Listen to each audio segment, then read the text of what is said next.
nararapat nating gawin? Bagamat tayo hindi taga rito. Lalo-lalo na mga kapatid, ano ang nararapat nating gawin?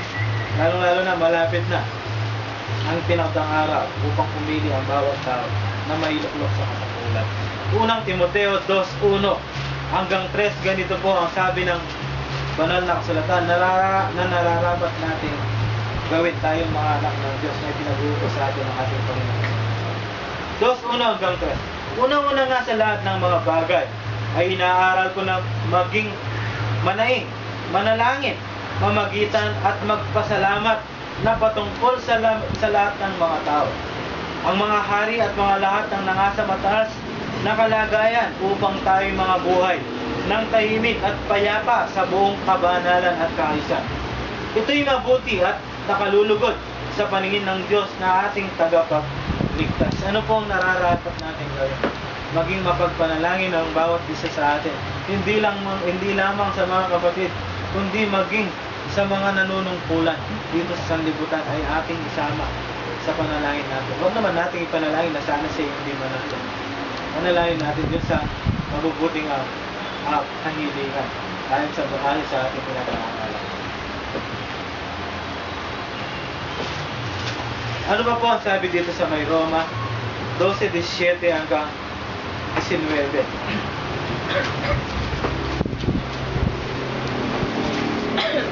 Roma 12:17 hanggang 19, kung ano pa ang nararapat natin gawin. Bilang anak ng Diyos, huwag kayong magbayad ng kanino man ng masama sa masama. Isipin ninyo ang mga bagay na nakapuri-puri sa harapan ng lahat ng mga tao. Ano po ang nararapat natin gawin? Huwag natin mapagbayaran ang masama o gawin ang masama o bayaran ng masama ang masama. Kundi gawin natin ng kapuri-puri sa harapan ng ating Panginoon Diyos. Na kung saan ito ngayon ang nakakakitaan halos sa mga tao, na kung saan yung kanilang inihalal.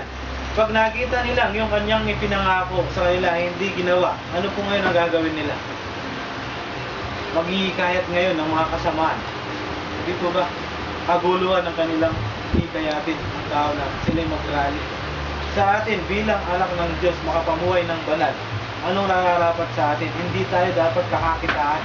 Na kung saan ang ginagawa ng tao kapag hindi nila nagugustuhan yung kanilang nakita o na naihalal, gumagawa sila ng isang pagrarally upang matanggal sa pwesto. Alalahanin po natin na ang Diyos ang naglagay at ang Diyos din ang magtatanggal sa kanila dahil sa kanya lahat ang nanggaling ang kapangyarihan. Kung maaari, ayon sa inyong makakaya ay magkaroon kayo ng kapayapaan sa lahat ng mga tao. Huwag kayong mga gantihan, mga iniibig, kundi bigyan ninyo ng daan ang galit ng Diyos, sapagkat nasusulat, akin ang pagiganti, ako ang gaganti, sabi ng ating Panginoon. Bigyan natin daan ang pagiganti ng Diyos. Oo nga, kung minsan hindi natin naaalis na tayo makakapili ng maling mahihahalal. Hindi po ba? Na kung minsan ang ating nahihalal, nahiwala naman palang kakayahan. Pero huwag natin gawin na siya kaya ng ginagawa ng mga kundi ipanalangin natin siya.